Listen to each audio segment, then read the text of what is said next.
আমরা তো এত ছোট রাষ্ট্র হওয়ার পরেও লক্ষ লক্ষ রোহিঙ্গাকে জায়গা দিয়েছিলাম, তাই নাই? আমাদের ভাইরা 10 টাকা 5 টাকা 20 টাকা করে তুলে ওদেরকে খাইয়েছে, ত্রাণ দিয়েছে, সরকার সহযোগিতা করেছে, বিভিন্ন এনজিও কাজ করেছে, করে নাই? আর তোমরা এত বড় বড় মুসলিম কান্ট্রি আমাদের ভাইদেরকে জায়গা দিতে পারলো না? তোমরা ওদেরকে এই অবরুদ্ধ একটা জায়গায় 22 লক্ষ মানুষকে বোমের খোরা খাওয়ার জন্য ছেড়ে দিলা।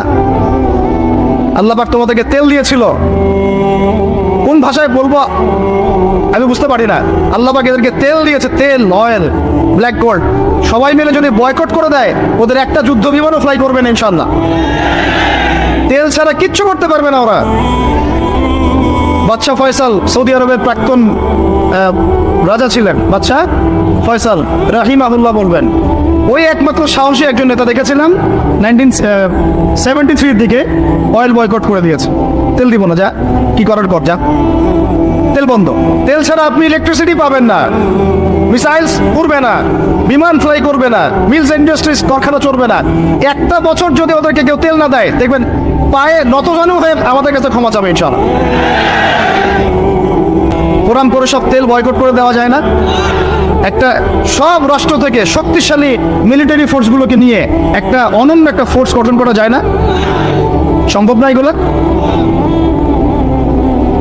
আমি কি বলবো আমি জানি না, কিভাবে বললে আপনারা বুঝবেন তাও জানি না, আর আমিও জানি না এসব বলে কি হবে।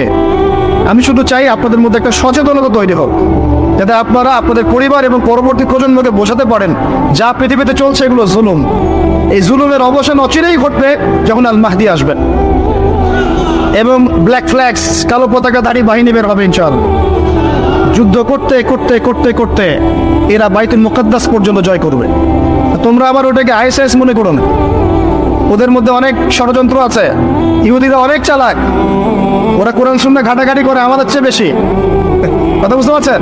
ওরা আবার ইচ্ছা করে কিছু মানুষ তৈরি করে, ওরা ইচ্ছা করে কিছু মুসলমানকে ট্রেনিং দেয়, যাতে করে এই মুসলমানদেরকে দিয়ে এমন কিছু করাবে, ওই ইস্যুটাকে কাজে লাগিয়ে আবার ব্যাপক বোমা হামলা চালাবে।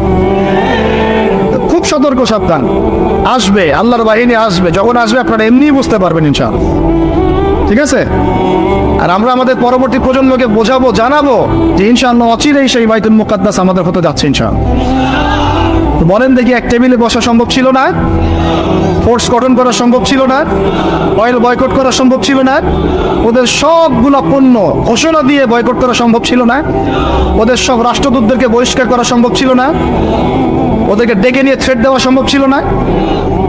ওদের সাথে দুইটা ভাষায় কথা বলা যায়, এক শান্তির ভাষা। যদি শান্তির ভাষা চায়, একটাই শর্ত আমাদের।